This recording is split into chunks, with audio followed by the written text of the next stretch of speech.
There is a presence that's always is, and then there's your presence, which comes and goes. And you're trying to hook in, kick in, click in to this presence that is always. And you'll know when you do it, because it's a different experience. So just keep playing back and forth and seeing this presence that is always and not reliant necessarily on you. It was interesting how we do this more often now. Was in Toastmasters, we shake hands. And I remember the last couple of meetings before it really got serious, we were shaking hands. And then the last one especially, we're kind of doing this. And there's a kind of a neat expression, a beautiful expression of bowing to somebody and to feel them in a way that kind of opens you up in a different way than shaking someone's hand. I wanted to kind of talk a little bit about presence and present moment. We have right now in the present, what we would call the present moment, a lot of death and suffering and sickness that seems to be omnipresent in everything. We turn our head, we look at the news, it's everywhere. And there's something to be said about being aware of death and suffering.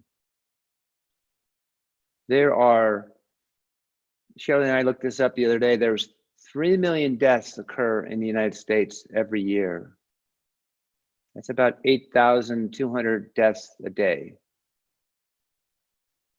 And now we're seeing these numbers right in front of our face. But before that, we did not see these numbers in our face. I had no idea how many people passed away, died in the United States per year, and then average per day. But now it's in our face every moment. They give us the numbers every day. It's moving every day up. It's bumping up. New York has this many, every area has so many. And it puts a spotlight really on what death is on a scale where everyone is seeing it every day. Like I said, we hide most of the 3 million deaths that we occur every year. It's still arising. My God, there's 8,200 people died today. That's not in the news. We don't see that in the news. We just see what's going on now because in our present moment, in the way our minds work in the present moment, it's very focused on what is arising now. And the 8,200 people that are dying every day, it's not really in our face, so we don't see that very much. It's not in our own present moment, unless someone dies or is sick around us. And there's this disconnection to suffering and death until it happens to us. And then it's in our presence again. We're in our present moment again about death. And yet death is clearly, we're all going down that path sooner or later. So it's really interesting how presence and present moment is dictated by, for the most part, by what is going on now. The beautiful thing right now, as far as sharing this moment with everyone, this death and suffering and sickness, is that we're feeling our humanness, our vulnerability, our compassion. That's the one thing. When you see it every day, you have compassion. There's definitely more compassion there than the 8,200 that you don't really know about. We just go about our day. But now it's right in our face. And to me, it's an opportunity to experience what it feels like for you personally to to die, for example. There's a yoga pose called the death. It's the, what is it? What am I thinking? It's where you lay and you, what? There you go. Thank God I have Shelly upstairs. It's the corpse pose. And what they say about the corpse pose is it's the easiest pose because you're just laying down on a mat. And yet it's the most difficult pose, because to be dead when you're living is challenging, because you think it's difficult just quieting your mind for a few minutes. Try to die when you're alive. That's a completely different thing. And there's an opportunity here to kind of feel into that a little bit, into our own mortality. Feel it. I mean, some of us may have had experiences where we almost felt like we're going to die. And it can be very unsettling, to say the least. But there's something about that that has a power in it, that anyone who's had these experiences, near deaths and things like that, they have a different experience of life after that. It's more present in the sense of it's more valuable. Life's more valuable when you feel your own death. There's value to it, that it also elevates your presence. Because when you think it's more valuable, you tend to be more present with it. So there's the individual presence that we are all trying to get more of. We sit here and we get quiet, trying to become more present, so that in life, when we're out there, we are more present with our life, more present with the flowers, more present with the people we're with,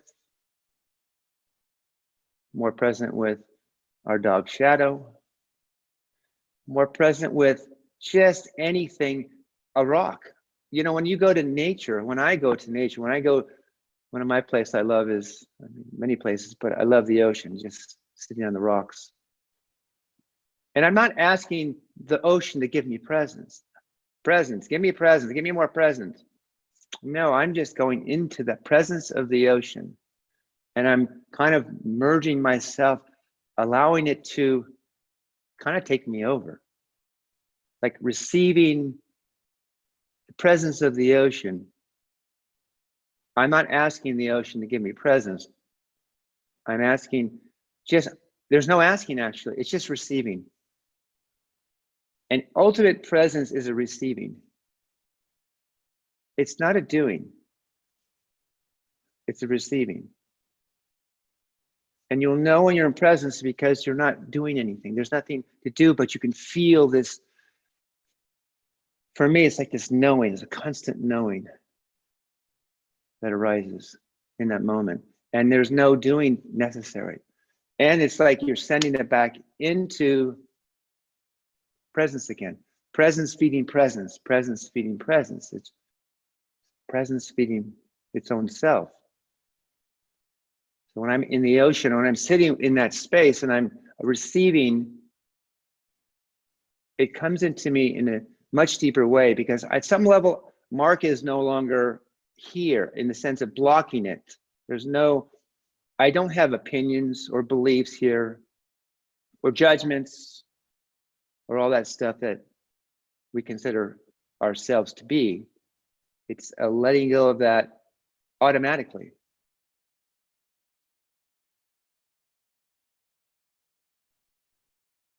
There's an opportunity here with all this death and suffering to sit and feel that, what it feels like in yourself. What's it like to die, really?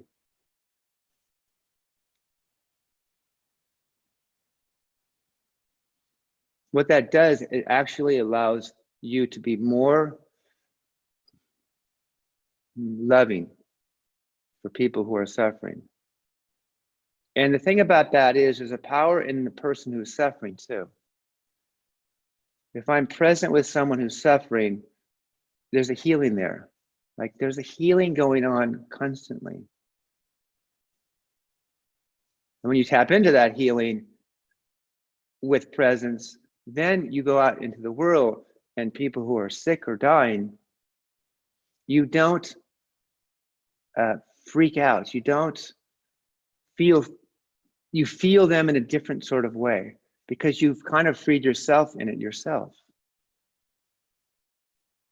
And you sit long enough and you feel receiving this death experience, you start seeing more than death. There is more than this death. As in the movie Lucy, when she's waking up and she's doing this, she's driving around with this Italian guy, and they're going so fast to this place that he's like, I don't want to die. And she turns to him and says, you don't die. No one dies. There's no death. And to feel that, once you get to that place, then you can go back into the world of all the suffering and really make a difference and connect.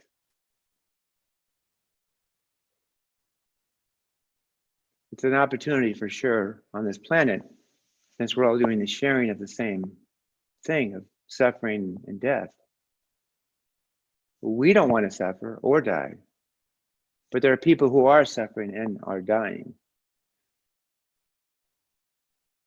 And there's something very poignant about all of us doing it at the same time. I think the key here is, I was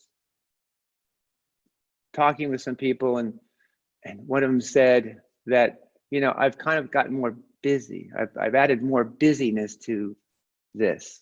Like once you get uncomfortable with quiet, you start to kind of fill it up with things. And Bruce has mentioned that, the fear of that, what will we get from this? Will we actually learn from this where we change the way we are with each other on a global level, kind of a transformational enlightenment conscious together. Like this is an opportunity to kind of work it together, but it starts with each of us to do what we're doing, which is to find that presence, deeper presence, presence that is free of us at some level, free of our own stuff. When we meditate, we try to remove some of that stuff, right? We try to remove some of that things, the noise, the criticalness, all these things. We try to just be quiet. And then myself comes in and does its thing, and you're trying to quiet that thing down. So we know ultimately at some level, all that noise is not helping us. It's removing us from the connection to presence. Presence here and this stuff is us, and this stuff in between causes all this, causes all the problems in the world, so to speak. And we're trying to get closer this way to the presence, this way. And then when you meditate and you start to feel a little bit closer, but then there's this noise here that kind of comes in and does this thing, which, hey, keep quiet. We're trying to get closer to it.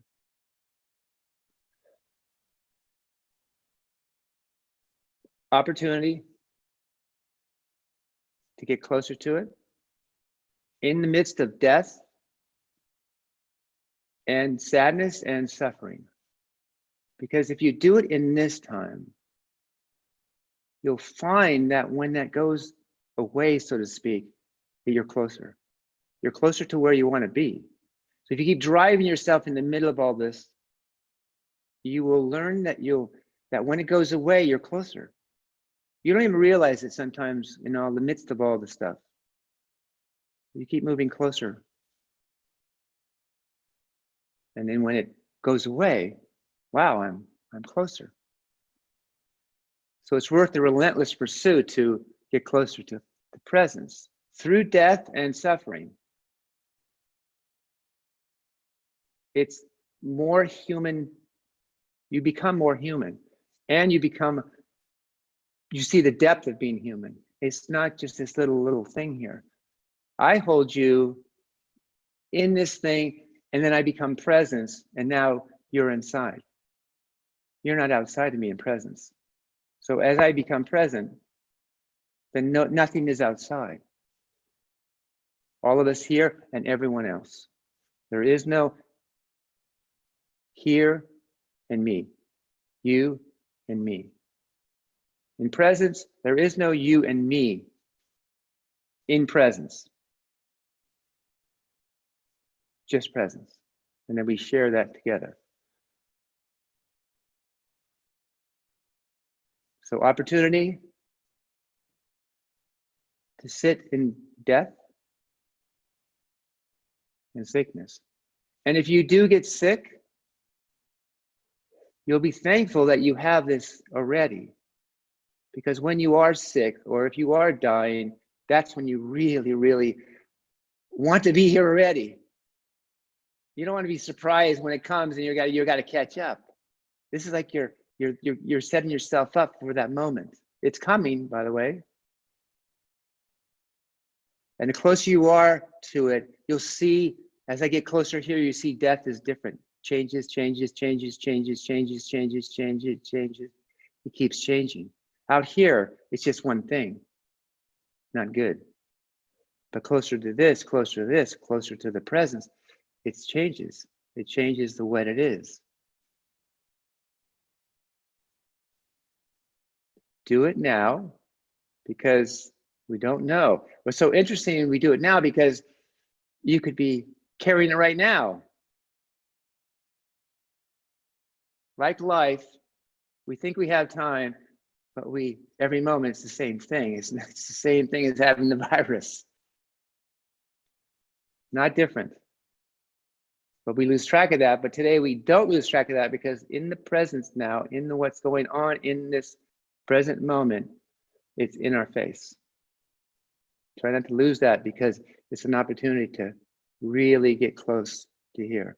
So if you do ever have it or ever get it, and we all die, you're already here in the moment of that. Then you can transform into what you really know, what's available in you. So I want to thank everybody for being here. I'm going to open that up.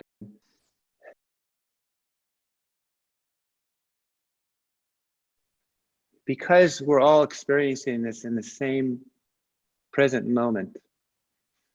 You know, I think in our lifetime and for a long time, the experiences that we've had are been pretty independent, or very limiting by region, for example, or by a group of class of people. And so a suffering happened to a class of people. And then from afar, you could see it and see the suffering arising, but you were not being touched by it. Even 9/11, as powerful as that was, it was over there at some level, even though it hit us as Americans, but the rest of the world, and it hit them. Everyone saw this. And they experienced the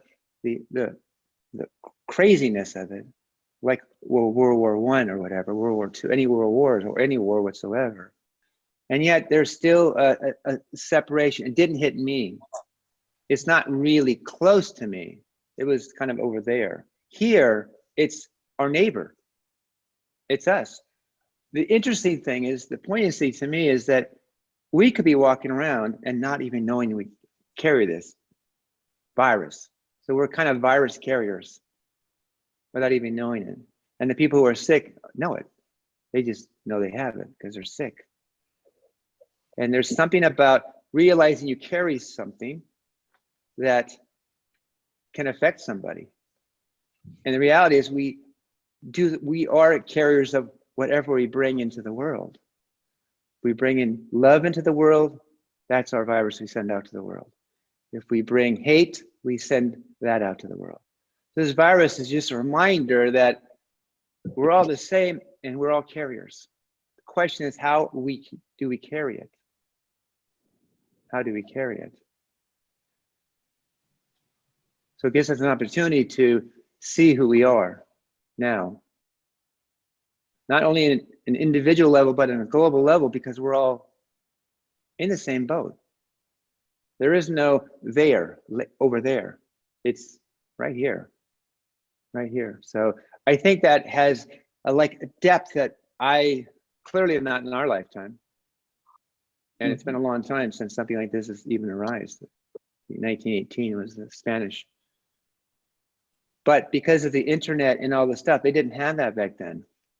We have instant access to information that comes in so quickly to us that we can share things so fast. That didn't have that back then. So we share things so much quicker. Things can get around so much faster. Boom, it's everywhere.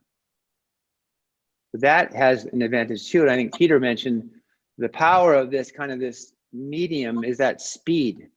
We don't have to get in the car to go anywhere. It's just we can just flip the switch and we're connected in this way. And how deep we get into this moment, looking at a screen is as valuable as when someone is in front of me. Because again, we are walking 6 feet away from everybody because of that. We don't want to give it to someone and because we don't know we have it, and they don't want to give it to us because they don't know they have it. So we're just walking around in this space together.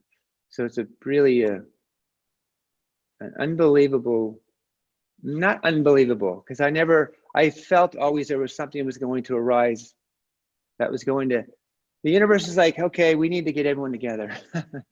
Maybe like an alien attacking, you know, like in the movies, they attack us and everyone works to kind of bonds together. Countries are arrivals like that. Everyone kind of came together, right? There's something about this. The question is if we, like Bruce has mentioned a couple of times, will we stay in this space when it starts to dissipate?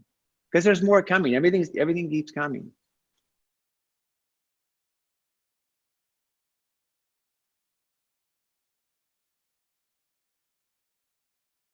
You made a great point about oneness.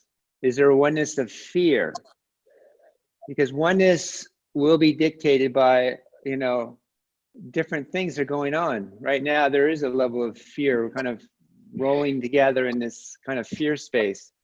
And that isn't working. That doesn't work. That's like anger, right? And same with an anger thing. We all roll into anger because now we're going to start pointing fingers at people. So that you can roll into that oneness. There's a lot of different ways it can go. Presence, though, ultimate presence doesn't get caught in any of that.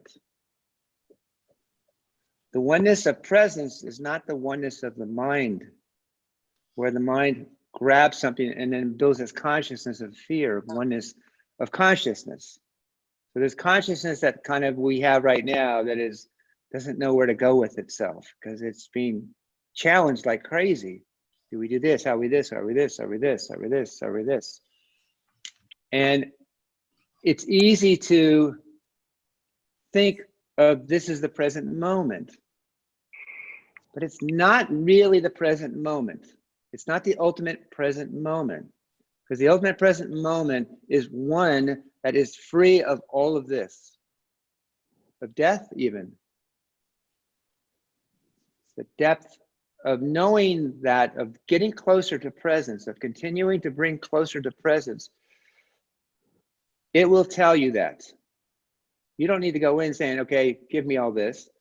It'll get you there as you get closer to this presence that is free of suffering. And like the Buddha says, free of suffering is because you're close to presence. Not because I'm free of suffering from the concept of suffering. It's I have a knowing of so much that I can experience the suffering, but in presence, you're not creating a field of oneness of suffering or of anger. You can see it, but you don't send it. It's just, it's realized. Presence is a realization and not a thing. It's not a thing. And that's really important because most people think presence is a thing, what's going on, but it's not. It's free of everything. There is no thing attached to presence, nothing. It's free of it.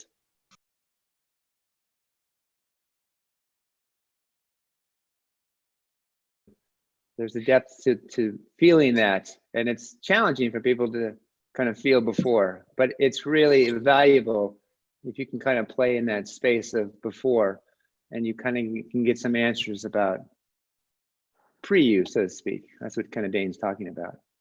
Freeze it up. I would say about, you know, what this all means. You know, I think I've mentioned this before in the movie Matrix, at the end when Neo is calling the machines and he says, I'm not going to tell you how this ends. I'm going to tell you how this begins. And that is where I'm at. I'm going to tell you how it begins, because that's where really we can bring all of ourselves into this and not get caught in how it ends. Because if you do, then it can actually freeze you, completely freeze you up, where you do nothing and you just suffer in that. Here, I'm going to tell you how it begins is a place to be in this present space, and then you'll see it resets itself. Being present and being awakened here resets the future. It always does. Instantaneous. The speed of learning increases as you get more present. The speed of learning, the realization just happens quicker. And so it seems like I'm doing something, but it's just, I'm not really. It's the connection to it that creates this realization. And the closer you get, the more you see everything around you in different ways, which frees you up to see it. It's kind of slowing time down so that you're actually seeing really what's inside of it. And if it's too fast, then we get too much in our heads, then it collapses because there's no space around it. And then as soon as you create a little space, all of a sudden you can see it. Everyone's had that experience. They can see it in an answer that they were searching for. They give a little space, and then all of a sudden the answer is there. So that's what this is, that's what our work is here, is to create enough space so that the realization of really what this is, what is actually going on, what is the depth of what's going on right now, is really what we're looking into as we create some space in us. And it doesn't require much. I always say the universe, just you give the universe 1% of your presence, pure presence, and you can keep the 99%, and it'll fill you with so much stuff so quickly. It'll make your head spin. And then you see that everything is a teacher. Everything, everyone, everything. The sun, the moon, the stars, the wind, the rain, people, plants, everything. It just, you see it everywhere. It's everywhere.